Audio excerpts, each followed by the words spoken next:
Once there was a tree, and she loved a little boy. Every day the boy would come and say, "Gosh, I love you, tree. Let's be together forever." Why, that would be lovely, child, and I will always be here for you.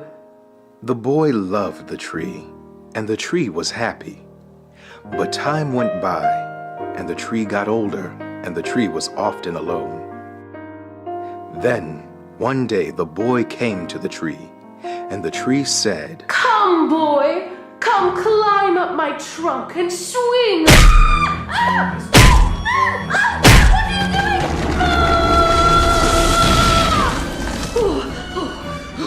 Why, boy? Why have you done this to me? Wait, what is that? What is that? No! Think of the memories we have! Why would you...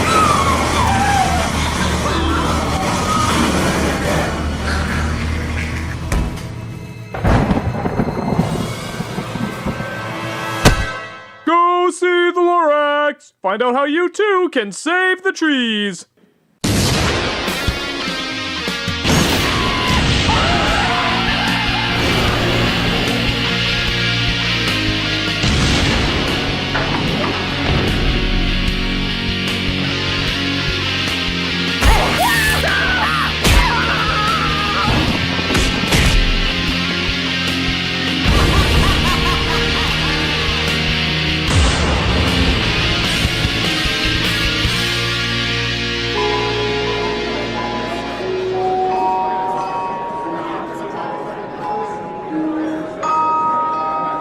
Invited the giant furry peanut. I'll go right up your nose. Whoa! You wouldn't hit a woman. That's a woman?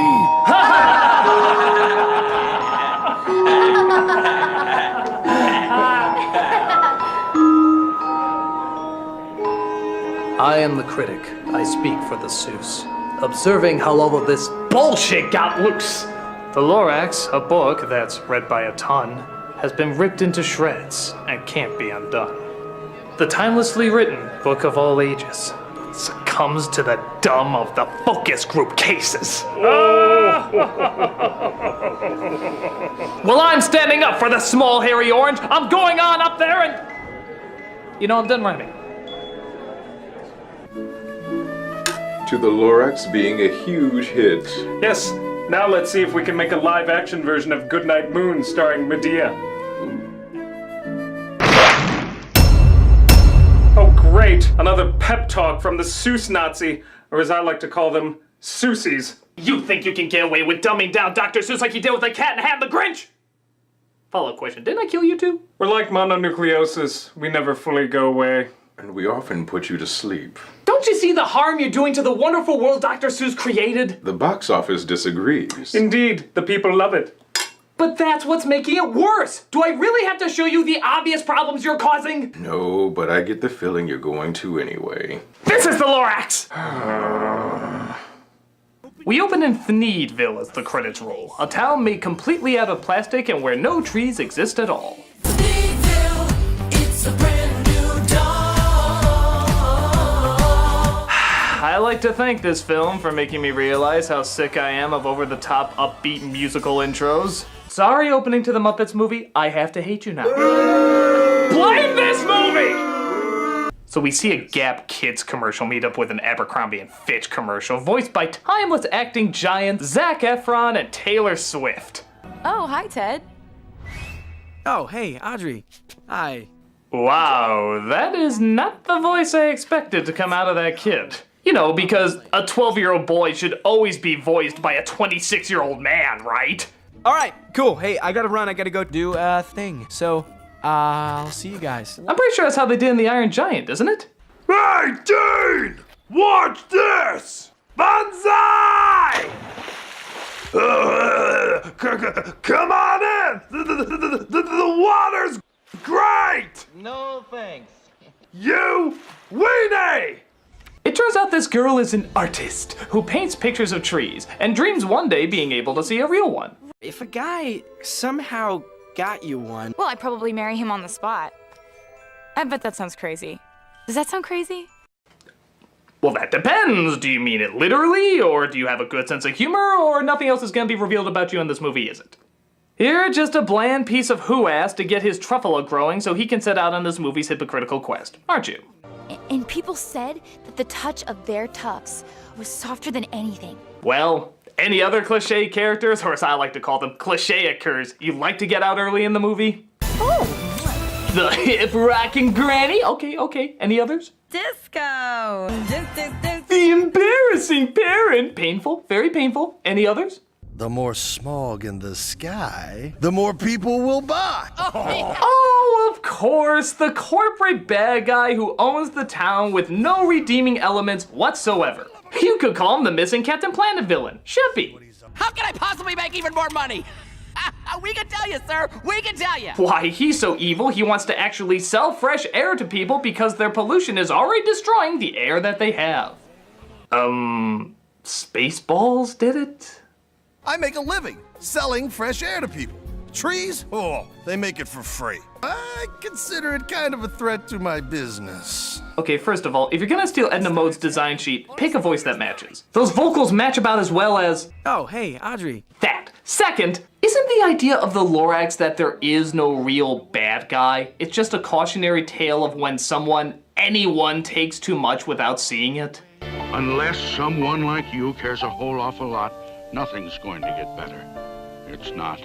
But you don't understand. We don't want people to feel bad about themselves. Yes, people are less likely to buy things when they feel bad. It's easier to show a clear right and wrong message so that no kids are confused. But maybe they should be confused. Hell, maybe what you're doing is confusing them in a different way. Look! When you make your characters less human, you suck out the humanity, meaning people are less likely to see what they can become. Daddy, could that be me? No, kiddo. He's evil. You're good. Oh, okay. Man, I'm glad I'm not as evil as that guy. Yeah. Just like a delicate seed can grow a great oak, so can a faulty message grow a big problem. Yes, but clearly we show it in a satirical sense, so that makes it all right. In what way? How does laughing at the bad things you do make it any less bad? Well, the chart says... Forget it! So Mini Trump watches the boy leave the town to find a tree, leading him, of course, to the home of the Onceler. Well, there went the surprise of the powerful line that closed out the original. Oh, fuck it. I'm just gonna assume nothing in this film is gonna move me at all. It's really the best way to watch it. Who are you? Who are you and what are you doing here? My God, we finally found Bill Watterson! Oh! You want to know about trees? About what happened to them? Why they're all gone. So the Onceler, of course, tells the story about what happened to all the trees, naturally keeping his face hidden throughout the story so, like I said before, he can represent how this can happen to anyone. Anyone watching right now. Fuck you, fuck you, fuck you, fuck you, fuck you, fuck you, fuck you, fuck you, fuck you, fuck you, fuck you, fuck you! Maybe I'm over-exaggerating. After all, it is an hour-and-a-half long movie. An hour-and-a-half is a long time to go without seeing your... kinda main character. I mean, it's an adaptation. I got it. There's gonna have to be changes from an adaptation. Fair enough. At the very least, they're making him timeless. Somebody that everyone can look back on years later and not laugh at for being so incredibly dated and dumb. I'm gonna chop one down and make my veneer.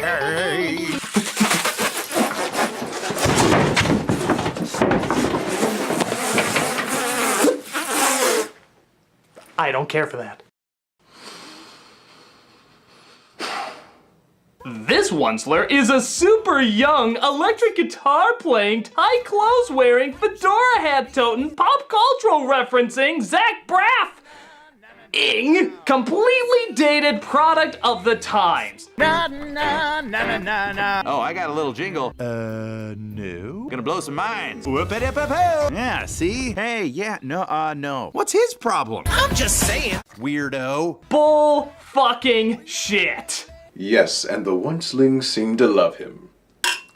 The what? The Oncelings. Apparently our character was so hip with the ladies that they decided to form an online community around him.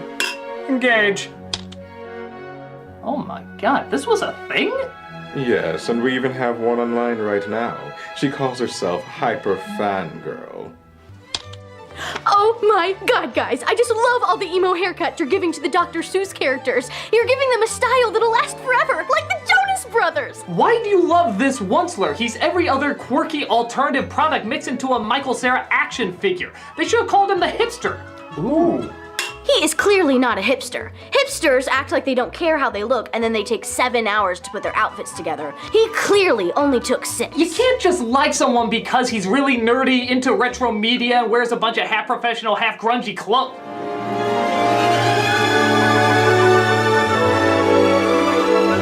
What are you doing this evening? Not you. Dumper.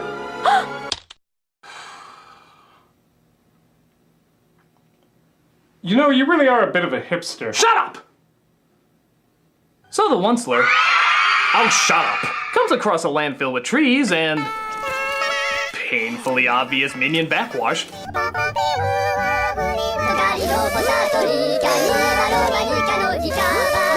As he starts to chop them all down for his new business. Little did I know that by chopping down that tree, I had just summoned a mystical creature as old as time itself. The Danny DeVito cameo! Of course, the Lorax is in one of the trees as all the characters circle around the chopped down life to mourn its loss.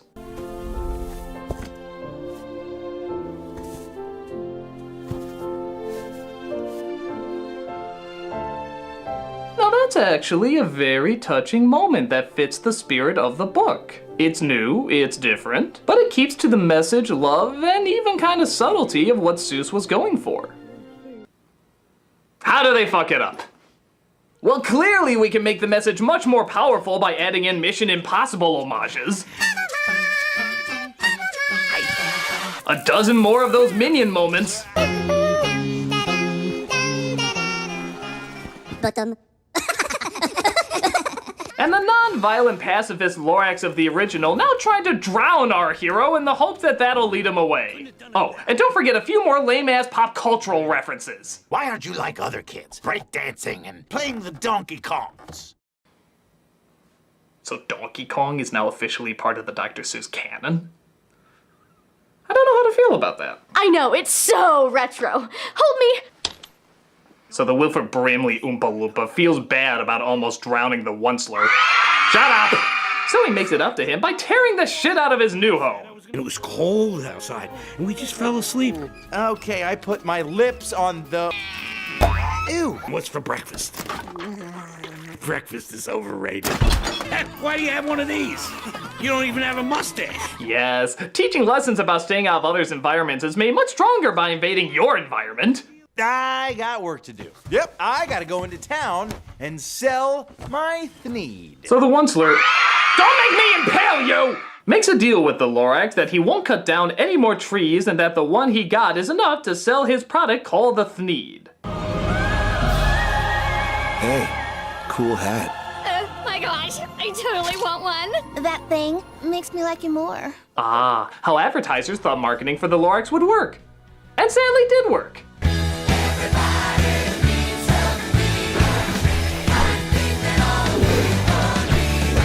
And there went my enjoyment for the upbeat Lego Movie song. Blame this movie! It's the one that made me realize it was being overused! I should point out that it does sometimes cut back to our main lead still suffering from bland millennial-itis, but they're so rushed and so generic that you forget about them just as soon as you watch them. I think the most that happens is the man paints over Flower Girl's artwork. Why? What's that even supposed to accomplish? Is that really gonna make such a big difference? It's kind of like saying, oh, you want to see Elsa and Jack Frost together? Well, what if we just put a giant axe over your fan art? Now you'll never ever want to see them again as long as you live, will you? Will you? Hey, did you damage my fan art? I still love you.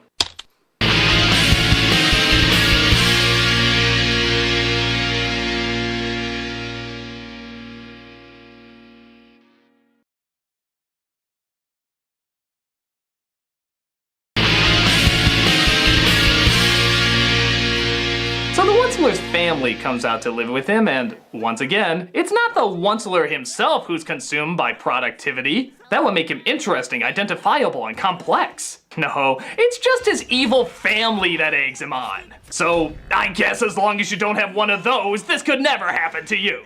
We could always start chopping down the trees. But... No buts, Oncey. You're running a business now. You have to do what's best for the company and your mama. Even his progression seems hastily rushed. The original was good at showing the Onceler debate himself, but then always find an excuse to keep going bigger. And even the story never claimed that going to another extreme was the answer. Well, what do you want? I should shut down my factory? Fire 100,000 workers? I see your point, but I wouldn't know the answer. It was trying to find that middle road that wasn't victimless, but was the best compromise we could come up with. Here, one song and boom! Overnight douche! How bad can I be?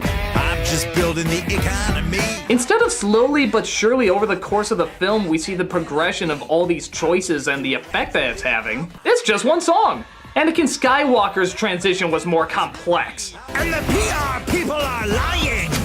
And there's your allegory for the movie right there. Just take a picture with the Lorax on your product and boom, it's suddenly Lorax approved. Ironic this song is against everything corporate when that's exactly what the Lorax marketing was doing. Enjoy your air polluting car. The Lorax says it's okay. How bad can I be? On top of that, have you noticed that out of the 5 songs in this movie, only one is pro-trees, and it's only played at the end?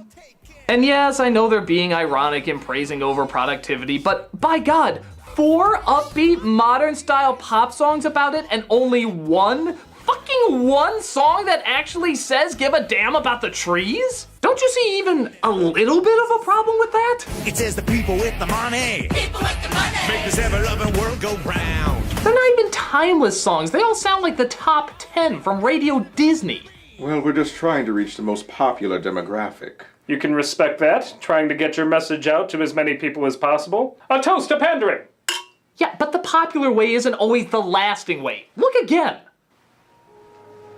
Fad is just one letter away from fade, and that's exactly what they do. They fade away. That's why it's better to focus on being good rather than being popular. If you can be both, great, but if you have to choose one over the other, always pick good over popular. Because once the people grow out of it and move on to the next popular thing, there's nothing of substance to bring them back.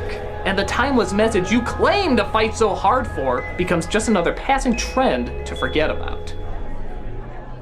It's okay, the internet speeds up everything. Yes, it'll be popularly retro in 5 minutes. And synchronize.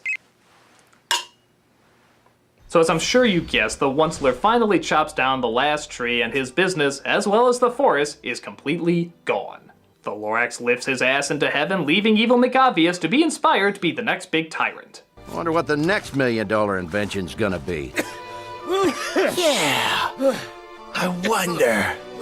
And of course, you know how the rest of the story goes. The Onceler gives the boy the last seed and it's left up to him, as well as the children watching, to make the choice on whether or not they'll grow a cleaner and better world. Leaving on a powerfully quiet, emotionally fueled, and subtly ambiguous final note.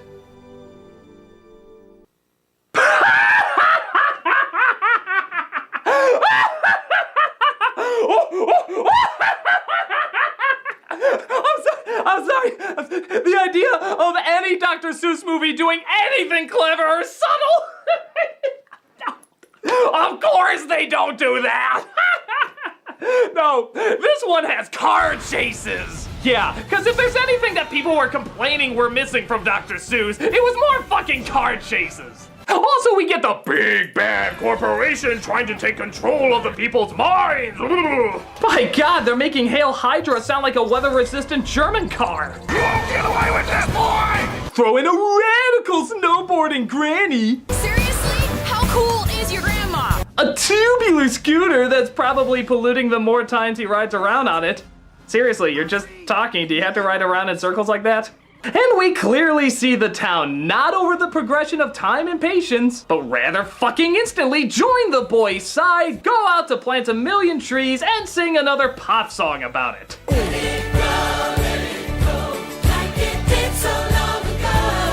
Oh God, people were satirizing it before it even came out. How popular is this song? We even see the Lorax come back. Yup, He comes back, removing all the weight of ambiguity and sense of urgency, and instead gives the kids their happy little ending. You done good, Beanpole. You done good.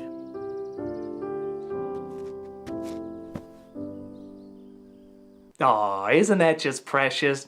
Say, while you're at it, why don't you just clarify that Bambi's mom never died? Yeah, that was a bit of a downer. Why don't you just clarify that she came back and they all lived happily ever after? Come to think of it, why don't you just reveal whether or not the top falls over in Inception? Or why don't you just tell us what Bill Murray said to Scarlett Johansson? Or give away what was in the briefcase in Pulp Fiction? Because that's what life is made up of, right? Answers. Easy, non-thought-provoking answers. And we need to prepare kids for just how fucking easy life is going to be. Yeah, sure, they made us think, but look at it this way. They made us think! Ah! But thinking gives children unclear answers. Well, maybe that's the idea, goddammit. Maybe the message will last longer because people keep coming back to think about it. No. As our data has shown, this has gone retro right about... Now, surely all the people have returned... This sucks. My God, that was the last Lorax movie fan. There's nothing left to exploit. Yeah, that's because you've given them nothing challenging and thus nothing valuable to keep coming back to.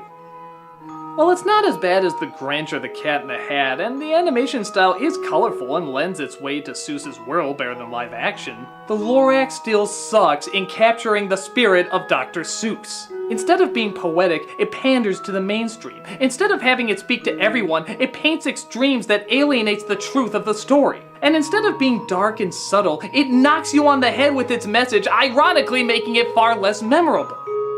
People aren't going to be coming back because you gave them nothing that shows you respect them as thinking people. You simplified it, made it easy, so easy that nobody finds it fun anymore. I don't care how many movies you make, how popular they are for the moment, or how often you keep missing the spirit of these great stories. Because no matter what you do, people are always going to keep returning to the books of Dr. Seuss. Not only because they remember them, but because they're worth remembering. Critic, that's exactly what I wanted to hear. What? What? Huh! Black Willy Wonka? That's right. It was me all along. This wasn't on your resume. Oh, look. A popular demographic you can exploit. Oh, wait! I have charts! I have charts! Come with me, Critic. This is my Black Wonkavator. Wow! Does it go every way possible? Yes, every button goes a different direction. And I've pressed them all, except this one. What direction does that go? Up. Up.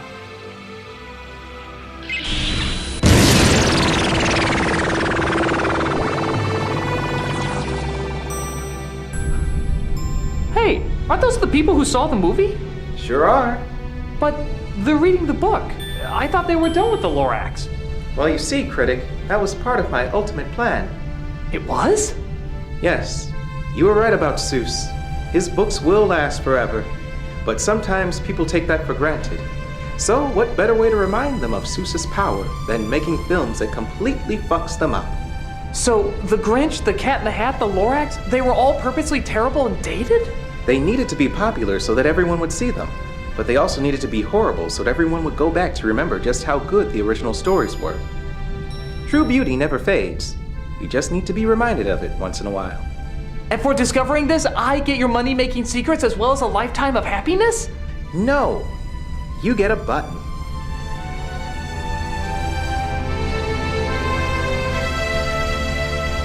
Thanks. But Critic, don't forget what happened to the man who got everything he always wanted. What happened? I killed him and stole all of his possessions.